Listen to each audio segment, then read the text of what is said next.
Hey guys, and welcome to another installment of Red Shadow's recent gaming. And this this isn't exactly completely recent. I'm going to be covering three small, short, little interactive games, all made by the same guy, the guy who made To the Moon. And one of them I played in early November, and the other two I finished about a week ago. And I don't know why I piddled around and just didn't do one. Well, actually, I do know why. I had planned on playing them all right around the same time in November, and then just stuff got in the way. So, anyway, here we are to talk about these three games: A Bird Story, the To the Moon Special Holiday Minisode, and The Mirror Lied.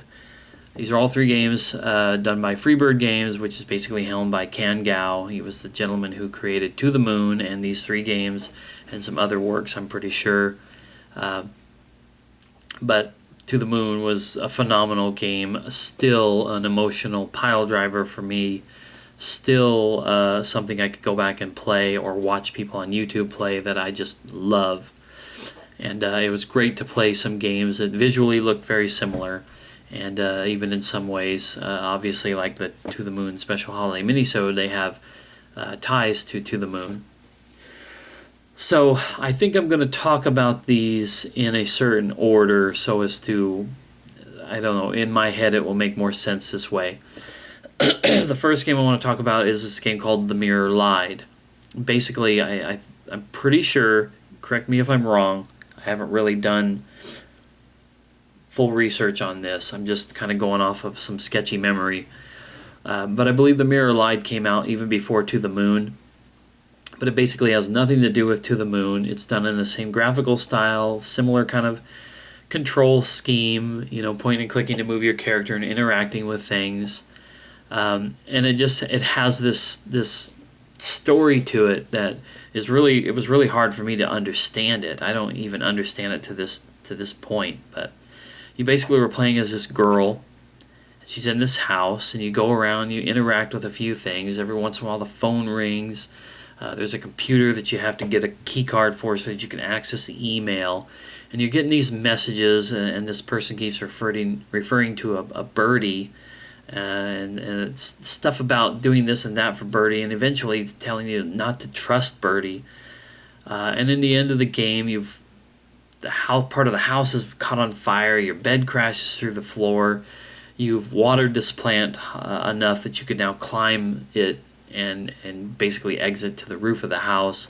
And at the end of the story, you get swooped down and picked up by this bird, and then your character has picked up a gun earlier in the game, and I guess shoots the bird as you're flying through the air or something like that.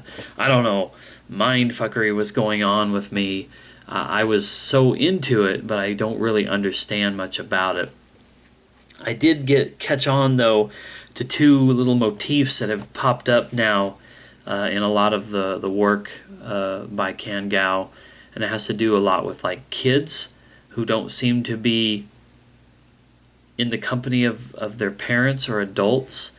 I don't know if they're neglected or abandoned or what it means, if there's some symbolism going on there. But this girl didn't have any other adults or people around her other than getting these phone calls and whatnot. The kids in To the Moon had the kid in To the Moon, as they went back through that gentleman's memories into his when he was a kid, had his mom, but no dad was in the picture, and the mom was kind of a little bit crazy because of the tragedy that happened to her other son.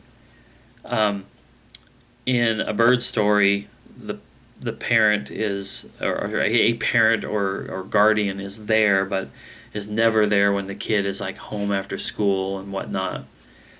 And in A Bird Story, there's just no parent, no adult whatsoever present in that. I thought that was interesting. I figure there's a story behind that. Plus, a lot of these stories have to do with birds. There's a bird in The Mirror Lied. There's a bird, obviously, in A Bird Story. Well, maybe not obviously. It's in the title, but I'm going to talk about that here in a second after my screensaver shuts off on me. But anyway, the Mirror Light, it was just really, it was strange, but it was worth playing, like a 20 to 30 minute long experience. Okay, so the next thing is the To the Moon Special Holiday Minisode, a direct follow-up to the Moon. I guess it came out Christmas or around Christmas of 2013. I've had it on my computer for the longest time, but just never played it. So I thought, since it was close to the holidays, I would.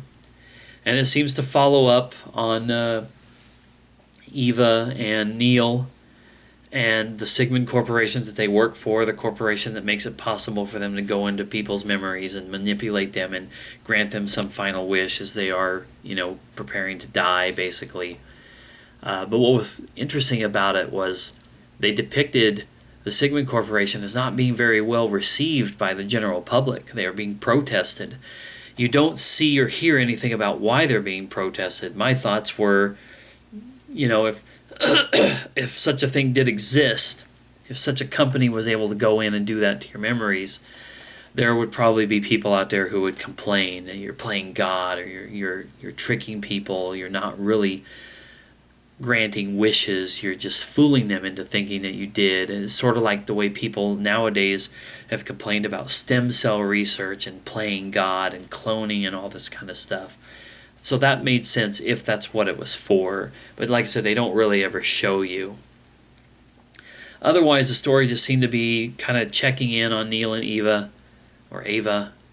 And it showed you this interesting thing where Neil had made this little simple computer game based on the events of To the Moon. And I don't know, it seemed like it was maybe trying to give us a little bit more story about our two characters, because they are supposed to continue down the road. To the Moon signs off as Chapter 1, so you know that there's supposed to be further adventures of Neil and Eva in Make-A-Wish land, I guess you would say. But that mini-sode was interesting, it was cool. Once again, short, 20 to 30 minute long type of game experience. And then, third and last, but the one that I actually played first amongst these three, was A Bird's Story. And I was eager to play that because basically it was the first thing that Kan-Gao had put out, the first game, the first experience that I know of since pretty much that mini-sode. So we're looking at like almost a year before he had released something new. So you play this thing, you play as this kid. There's no real talking from this kid. He's quiet. It's a story about a kid who basically, doesn't seem to have that parental figure around. He comes home, falls asleep doing homework. That's when you see somebody, presumably a parent, putting a blanket on him. But when he gets up in the morning, there's a note on the fridge. Here's your food. Take your umbrella because it's raining. They just don't really seem to have a presence in his life beyond a few notes and gestures. So this kid is just kind of going through life on his own. He's walking home from school one day, and he hears a tussle, some sort of a hullabaloo, if you will, is going on in the forest. And he finds, I think it was a badger, chasing around a bird whose wing is injured. So the kid manages to scare the badger away long enough to save the bird, but then he was going to try to find the bird and maybe take the bird, nurse it back to health or whatever, but the bird had disappeared. Well, the bird had jumped into the kid's backpack, and as he's turning to leave, he realizes where the bird was, and he smiles. Then he takes the bird home, gives him food and water and a place to perch out on his balcony, and takes him to a veterinarian at some point, and they bandage up the bird's wing and tells him to leave the bird there so that they can take care of him, but he just can't do it. He takes the bird and runs off. And the game just spends a lot of time showing him going through life, thinking about his bird, going to school, dealing with all this and that. The game seems to teeter between this is reality and this is like a dream or something, and he's trying to help the bird to figure out where the nest he fell from was and where his parent birds are, and get him back into health so that he can fly again. and you're like, oh, it's a beautiful little story, and it's precious, this relationship that he has with his bird. But in the end, I kind of felt like, it seems like maybe there's something more to this. Well, spoiler alert, I guess. If you want to play this, don't listen for the next couple of minutes or whatever. But if you're still with me, it is revealed at the end of this game that this is sort of like a teaser, a little sampling of the next game in the To the Moon saga. And I am going to have to look this up right now because I can't remember what the name of it was. Hopefully this will be something that will come up on Wikipedia. No, of course not.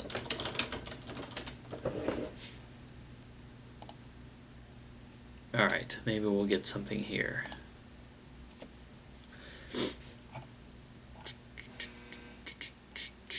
I don't know if anybody can hear that, but my dryer down in the basement keeps going off. It keeps buzzing to let me know that it's done fluffing my towels. Okay, here we go, yeah.